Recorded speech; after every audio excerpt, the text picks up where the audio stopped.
The pounding on the classroom door rattled the walls. Fists, angry voices, the echo of hatred rolling down the hallway. She pressed her back against the wood, heart racing, chalk dust still clinging to her blouse. "You don't belong here!" someone shouted from the other side. "Stop poisoning our kids with your lies!" The shouts grew louder, closer. A desk scraped across the floor as she shoved it against the door for support. Inside, a few students huddled in the corner, their faces pale with fear. She whispered, "Stay down, stay quiet," even as her own throat tightened with dread. How had it come to this? A week ago, she was just a teacher, strict but fair, always grading late into the night, always hoping to inspire her students. But one discovery had pulled her into a storm. It started with a memo she wasn't meant to see, a careless folder left on the copier in the teacher's lounge, stamped confidential. She hadn't meant to read it, but the bold words caught her eye. Reassignment strategy, minority balancing. She scanned the pages, each line worse than the last. Black students quietly shuffled into overcrowded, underfunded schools, stripped from classrooms with working computers, music programs, and art labs. They called it balance. She called it theft. Her blood boiled. She confronted the principal, but he shrugged. "It's policy," he said, avoiding her eyes. When she brought it to the district, the room went cold. "You're overreacting. Don't make trouble for yourself." But trouble had already begun. The next morning, her car windshield was smashed. A note tucked under the wiper. "Keep quiet." She wanted to walk away, to protect her job, her peace. But when she saw her students, bright, determined kids losing opportunities they deserved, she knew silence was betrayal. She spoke at a local meeting, her voice trembling but fierce. Parents gasped, murmurs swept the room, and the backlash ignited. Now here she was, barricaded in her own classroom as angry footsteps echoed down the hall. "Miss!" one of her students whispered sharply, a boy with wide eyes and shaking hands. "They're coming in. What do we do?" She steadied her breath. She had promised herself she wouldn't let fear win. "We hold on," she said firmly. "We don't give them what they want." The doorframe groaned under the weight of another shove. She grabbed the phone on her desk, but the line was dead again. Cut, just like last night, when the threatening calls wouldn't stop. For a moment, hopelessness threatened to swallow her whole. But then she remembered. She wasn't alone. The students. Her students. Weeks earlier, after she spoke out, they had begun to notice the harassment. Graffiti on her door. Her lessons interrupted by random inspections. They had rallied quietly.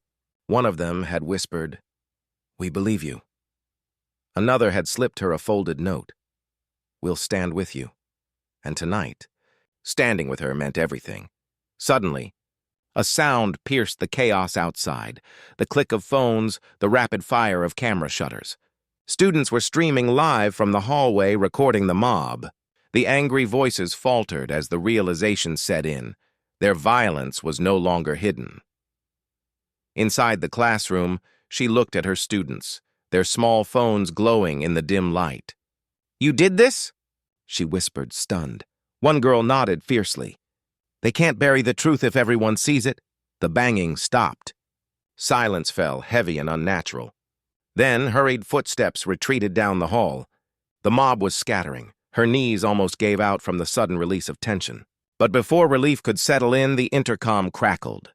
"Miss Carter," the principal's voice drawled, heavy with forced calm. "You've caused enough disruption. Bring those students to the office immediately." Her blood ran cold. The very people who should protect them were part of the scheme. She knew then, this wasn't just about harassment. This was about erasing voices, keeping children in chains they couldn't see. She stood taller, chest rising with a breath that steadied her. "No," she said aloud, though no one had asked a question. "We're not going to the office. We're going to the truth." Her students looked at her, waiting. She gave a small nod. Together they stepped out of the classroom. The hallway smelled of sweat and fear, but the crowd was gone, leaving only shards of glass and overturned posters. She walked with her students out the double doors, into the cool night. And there, gathered in the parking lot, were parents, hundreds of them, holding phones, murmuring in anger and awe.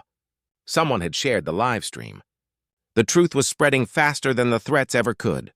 A woman from the crowd called out, "We saw everything! We're with you!" Another voice rose, "No more silence!" For the first time in weeks, she felt her fear shift into something else. Resolve. The superintendent arrived minutes later, his suit wrinkled, his face red with anger. He tried to speak, to dismiss it all as miscommunication, but the crowd shouted over him. Parents demanded answers.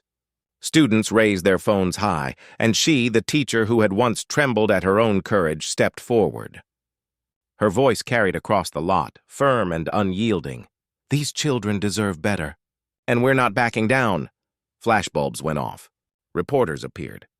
The truth could no longer be hidden in a folder marked confidential. As the superintendent stammered excuses, as the principal shrank behind him, she realized the storm wasn't over, but it had changed. She was no longer alone, and silence was no longer an option. She glanced at her students, who were standing taller than she'd ever seen them, eyes bright with something stronger than fear, hope. And in that moment, she knew this night, the night of broken glass, shouts, and defiance, would become the spark that lit a fire no one could put out.